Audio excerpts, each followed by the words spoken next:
Привет, друзья! Трезвая жизнь продолжается. Я на работе, пообедала только что.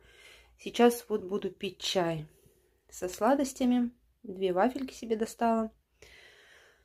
Дома у нас, к сожалению, проблемы. Проблемы и с финансами, проблемы у наших родных, а значит, неприятности и неприятно на душе и у нас.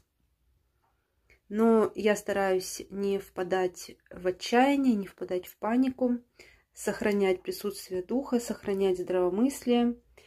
Я понимаю, что эти проблемы нужно решать, просто брать и решать.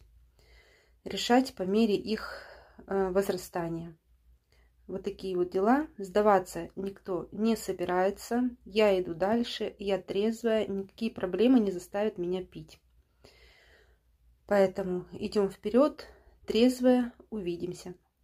Пока-пока, мои хорошие.